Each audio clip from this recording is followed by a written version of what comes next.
Before we dive into blood-squirting toads and stink bombs with tails, let's pause and ask the one question modern minds might screw up from the start.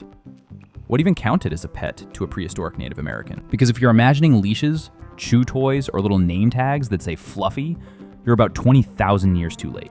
The idea of a pet wasn't about cuddles. It was about survival, ritual, and sometimes strange companionship.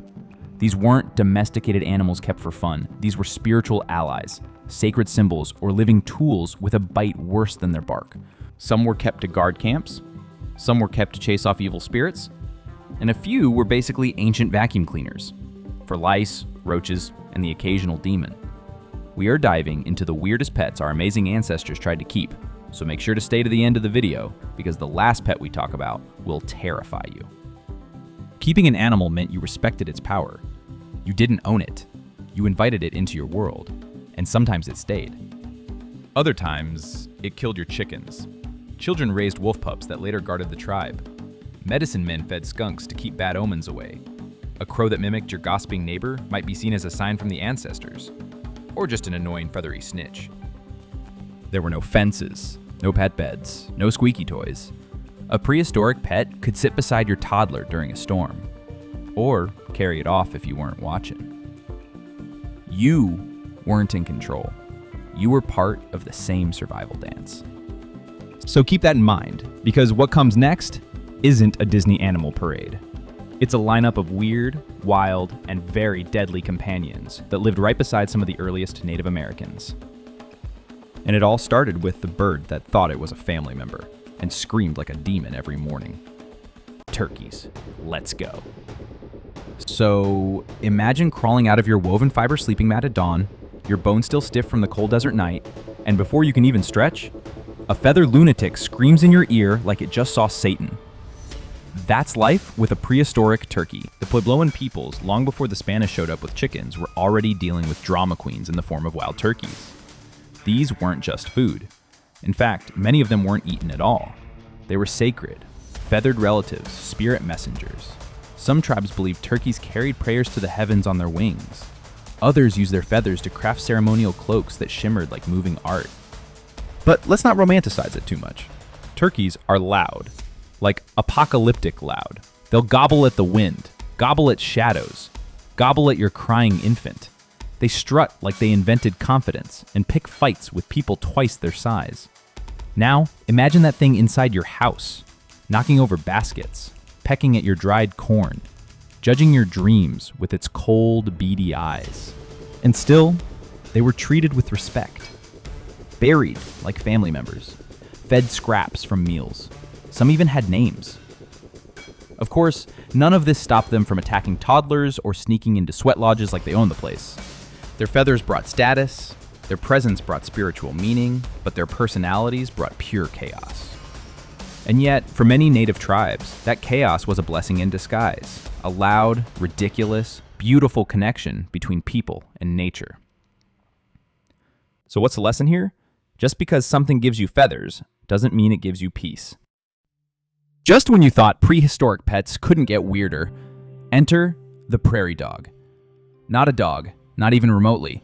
Think of it as a chubby, overly anxious squirrel with a tunnel fetish and a scream that could wake the ancestors.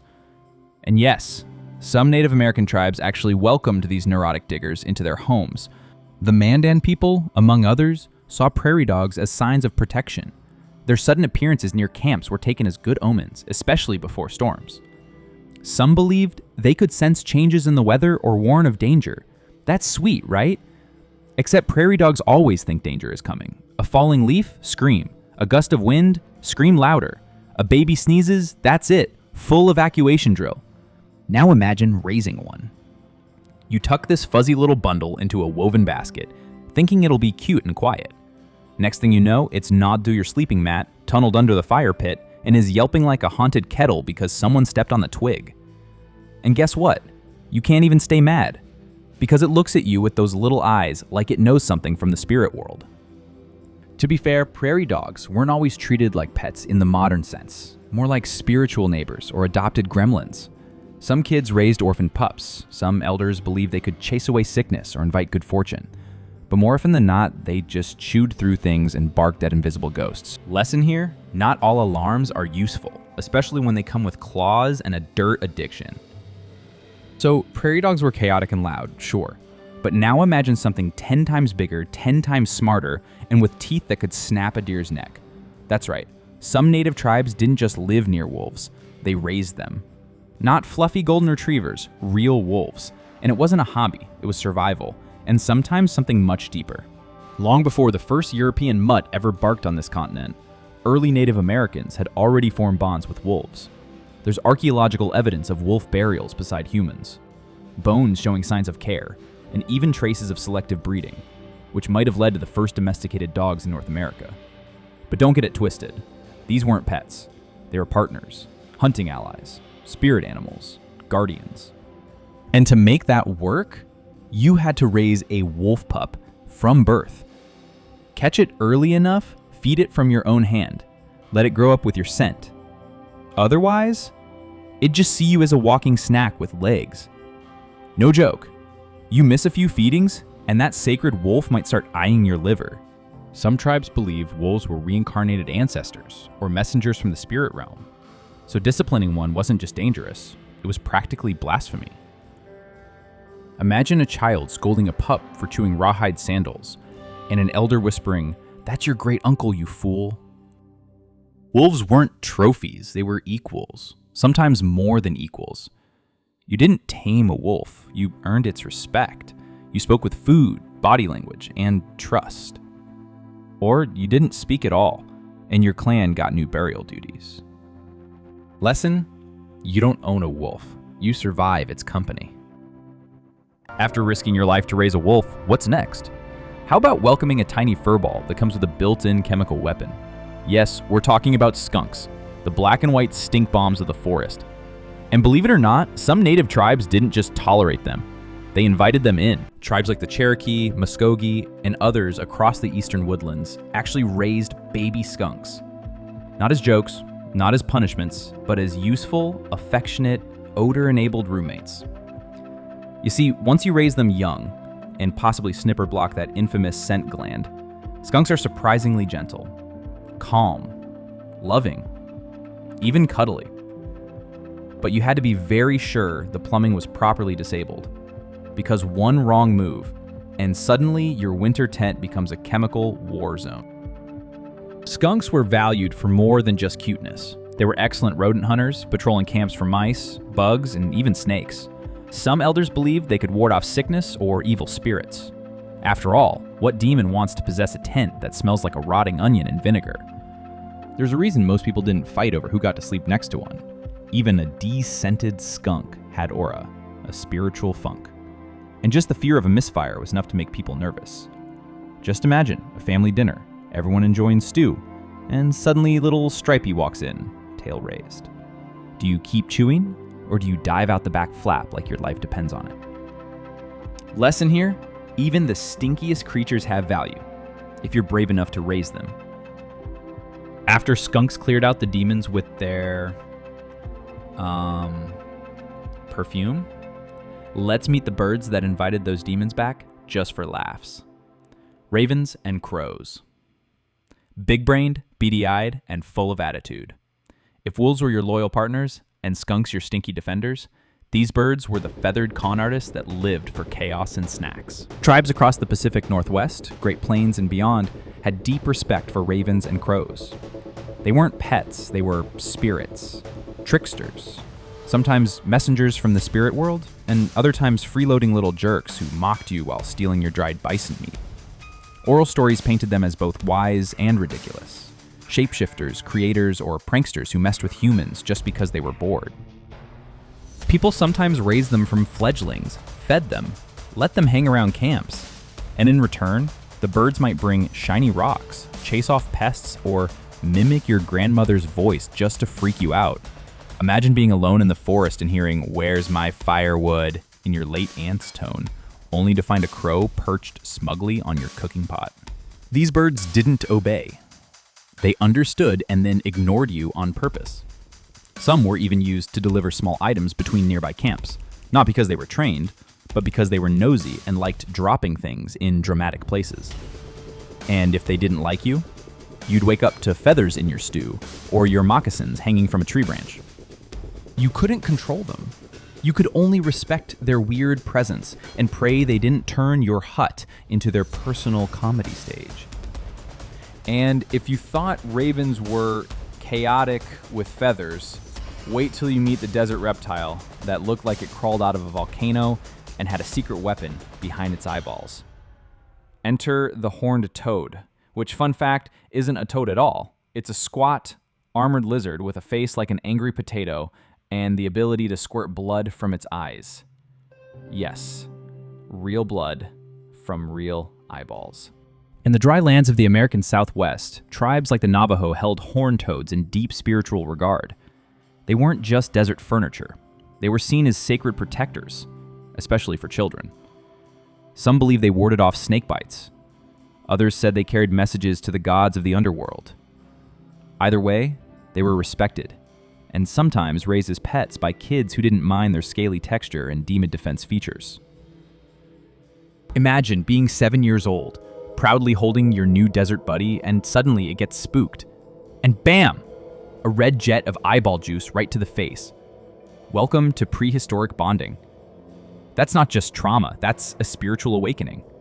But despite their gore-spraying defense trick, horned toads were docile when calm. They ate ants, stayed low to the ground, and didn't ask for much, except to not be picked up and wiggled in front of your cousins like a desert trophy. Some children carried them in pouches, others built little dirt shrines around them, but everyone knew, you mess with the lizard, you get the squirt. So, you survived blood-squirting lizards. Now meet something softer, gentler, supposedly. The baby deer. Orphaned fawns were often taken in by woodland tribes, especially in the east. Not just out of pity, but out of respect. Deer represented peace, purity, and femininity. Gentle spirits of the forest. Until they pooped on your sleeping mat, screamed like a banshee, and drop-kicked you in the shin. It always started with good intentions. A hunter brings back a fawn whose mother didn't survive. The village takes it in. The children fall in love. The elders see a sign. You tuck it in beside the fire, wrap it in soft bark cloth, feed it chewed up roots, and for the first few weeks, it's cute chaos. Fawns are skittish little noodles with legs too long for their brains. They run from shadows, trip over baskets, and poop constantly, like everywhere. There is no off switch. And then they grow up. One day you blink and Bambi has antlers. That symbol of peace, it's suddenly headbutting everything that moves. The dog, the firewood pile, you. It's not even aggressive, just confused about its place in the pecking order. Unfortunately, its way of asking is ramming things until they fall down, including you. Still, many tribes treated them with great gentleness. Some stories describe deer as spirit guides, quiet reminders of the balance between strength and softness. But in real life, that spirit sometimes kicked over your stew and screamed at your grandmother. After being headbutted by a deer, you'd think prehistoric people might stick to safer creatures. Nope. Some tribes went straight for the danger jackpot. Bear cubs. Yes, real baby bears. Cute, wobbly, fuzzy balls of doom. And believe it or not, they were sometimes raised like part of the family. Among certain plains and woodland tribes, bear cubs weren't just animals. They were seen as sacred gifts. If a hunter was forced to kill a mother bear, which wasn't done lightly, the cub, if found alive, might be taken back to the village. Not to be eaten, not to be mocked, but to be raised with care. Reverence, even. Bears were symbols of strength, medicine, and deep spiritual power. But here's the horror hiding under the fur. Cubs grow up. Fast. That snuggly bear sleeping beside your child today might, in 6 months, be dragging an elk carcass across camp and eating entire baskets of corn like popcorn. And if it gets spooked, you better pray your teepee is flammable because you'll want to run. There are oral stories of cubs that stayed peaceful for years until they didn't. One day, they just snapped, or grew too big, or followed instinct and tried to wrestle the chief. At that point, there were two options: let it go into the wild, or let it loose and hope the gods were in a good mood. Despite the risk, people loved them. They fed them, named them, taught children not to fear them. It wasn't about taming a beast. It was about honoring the spirit it carried. So after skunks in your blanket, wolves in your tent, and a deer trying to duel you at dawn. What does it all mean? These weren't just weird pets. They were part of something bigger, a completely different way of seeing animals, life, and survival. To prehistoric Native Americans, animals weren't property. You didn't own a wolf or leash a raven. You lived with them. You respected them.